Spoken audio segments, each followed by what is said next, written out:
10वां सर्ग। अंग देश में श्रृंग के आने तथा शांता के साथ विवाह होने के प्रसंग का कुछ विस्तार के साथ वर्णन। राजा की आज्ञा पाकर उस समय सुमंत्र ने इस प्रकार कहना आरंभ किया। राजन, रोमपाद के मंत्रियों ने श्रृंग को वहां जिस प्रकार और जिस उपाय से बुलाया था वह सब मैं बता रहा हूँ। आप मंत्रियों सहित मेरी बात सुनिए। उस समय अमात्यों सहित पुरोहित ने राजा राम रोमपाद से कहा, महाराज, हम लोग ने एक उपाय सोचा है जिसे काम में लाने से किसी भी विघ्न बाधा के आने की संभावना नहीं है। श्रृंग मुनि सदा वन में रहकर तपस्या और स्वाध्याय में लगे रहते हैं। वे स्त्रियों को पहचानते तक नहीं हैं। विषयों से सुख वे सर्वथा अनभिज्ञ हैं। हम मनुष्यों के चित्त को मत डालने वाले मनोवांछित विषयों का प्रलोभन देकर उन्हें अपने नगर में ले आएंगे। अतः इसके लिए शीघ्र प्रयत्न किया जाए। यदि सुंदर आभूषणों से विभूषित मनोहर रूप वाली वेश्याएं वहां जाएं, तो वे भांति भांति के उपायों से उन्हें लुभाकर इस नगर ले आएंगी। अतः उन्हें सकारात्मक पूर्वक भेजना चाहिए। यह सुनकर राजा ने पुरोहित को उत्तर दिया, बहुत अच्छा, आप लोग ऐसा ही करें। आज्ञा पाकर पुरोहित और मंत्रियों ने उस समय वैसे ही व्यवस्था की। तब नगर की मुख्य मुख्य वेश्याएं राजा का आदेश सुनकर उस महान वन में गईं और मुनि के आश्रम से थोड़ी ही दूर पर ठहरकर उनके दर्शन का उद्योग करने लगी। मुनि कुमार श्रृंग बड़े ही धीर स्वभाव के थे, सदा आश्रम में ही रहा करते थे। उन्हें सर्वदा अपने पिता के पास रहने में ही अधिक सुख मिलता था, अतः वे कभी आश्रम के बाहर नहीं निकलते थे। उन तपस्वी ऋषि कुमार ने जन्म से लेकर उस समय तक पहले कभी न तो कोई स्त्री देखी थी और न पिता के सिवा दूसरे किसी पुरुष का ही दर्शन किया था। नगर या राष्ट्र के गांव में उत्पन्न हुए दूसरे दूसरे प्राणियों को भी वे नहीं देख पाए थे। तदंतर एक दिन विभांड कुमार श्रृंग अकस्मात घूमते फिरते उस स्थान पर चले गए जहां वे वेश्याएं ठहरी हुई थी। वहां उन्होंने उन सुंदरी वनिताओं को देखा। उन प्रेम अदाओं का वेश बड़ा ही सुंदर और अद्भुत था।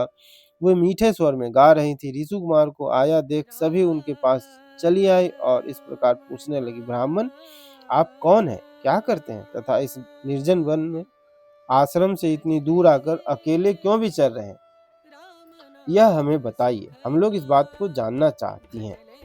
ऋषि श्रृंग ने वन में कभी स्त्रियों का रूप नहीं देखा था और वे स्त्रियों को अत्यंत कमनीय रूप से सुशोभित थी। अतः उन्हें देखकर उनके मन में स्नेह उत्पन्न हो गया। इसलिए उन्होंने उनसे अपने पिता का परिचय देने का विचार किया। वे बोले, मेरे पिता का नाम विभांडक मुनि है। मैं उनका औरस पुत्र हूँ। मेरा ऋषि श्रृंग नाम और तपस्या आदि कर्म इस भूमंडल में प्रसिद्ध है। यहाँ पास ही मेरा आश्रम है। आप लोग देखने में परम सुंदर हैं। आप मेरे आश्रम पर चले, वहाँ मैं आप सब लोगों की विधि पूर्वक पूजा करूँगा। ऋषि कुमार की यह बात सुनकर सब उनसे सहमत हो गए। फिर वे सब सुंदरी स्त्रियां उनका आश्रम देखने के लिए वहाँ गईं। वहाँ जाने पर ऋषि कुमार ने यह अर्घ्य, यह पाद और यह भोजन के लिए फल फूल प्रस्तुत किए। ऐसा कहते हुए उन सब का विधिवत पूजन किया। ऋषि की पूजा स्वीकार करके वे सभी वहां से चली जाने को उत्सुक हुए। उन्हें विभांडक मुनि का भय लग रहा था, इसलिए उन्होंने शीघ्र ही वहां से चली जाने का विचार किया। वे बोली, ब्राह्मण, हमारे पास भी ये उत्तम फल हैं, विप्रवर, इन्हें ग्रहण कीजिए, आपका कल्याण हो। इन फलों को शीघ्र ही खा लीजिए, विलंब न कीजिए। ऐसा कहकर उन सब ने हर्ष में भरकर ऋषि का आलिंगन किया और उन्हें खाने योग्य भांति भांति के उत्तम पदार्थ तथा बहुत सी मिठाइयां दी। उनका रसास्वादन करके उन तेजस्वी ऋषि ने समझा कि ये भी फल हैं, क्योंकि उस दिन के पहले उन्होंने कभी वैसे पदार्थ नहीं खाए। भला सदा वन में रहने वालों के लिए वैसी वस्तुओं के स्वाद लेने का अवसर ही कहाँ। तत्पश्चात उनके पिता विभांडक मुनि के डर से डरी हुई स्त्रियां व्रत और अनुष्ठान की बात बताकर ब्राह्मण कुमार से पूछकर उसी बहाने वहां से चली गई। उन सब के चले जाने पर काश्यप कुमार ब्राह्मण ऋषि श्रृंग मन ही मन व्याकुल उठे और बड़े दुख से इधर उधर टहलने लगे।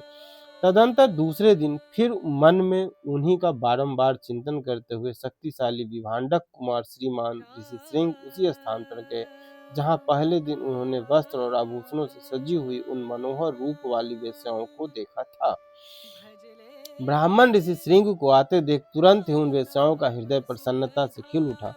वे सब की सब उनके पास जाकर उनसे इस प्रकार कहने लगे, सौम्य, आओ आज हमारे आश्रम पर चलो।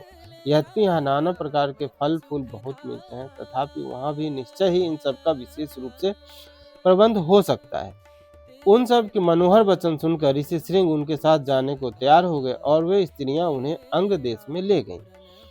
उन महात्मा ब्राह्मण के अंग देश में आते ही इंद्र ने संपूर्ण जगत को प्रसन्न करते हुए सहसा पानी बरसाना आरंभ कर दिया। वर्षा से ही राजा को अनुमान हो गया कि वे तपस्वी ब्राह्मण कुमार आ गए। फिर बड़ी विनय के साथ राजा ने उनकी अगवानी की और पृथ्वी पर मस्तक टेक कर उन्हें साष्टांग प्रणाम किया। फिर एकाग्रचित होकर उन्होंने ऋषि को अर्घ्य निवेदन किया तथा उन विप्र शिरोमणि से वरदान मांगा, भगवान आप और आपके पिताजी का कृपा प्रसाद मुझे प्राप्त हो। ऐसा उन्होंने इसलिए किया, कहीं कपट पूर्वक यहाँ तक लाए जाने का रहस्य जान लेने पर विप्र व ऋषि श्रृंग अथवा विभांडक मुनि के मन में मेरे प्रति क्रोध न हो।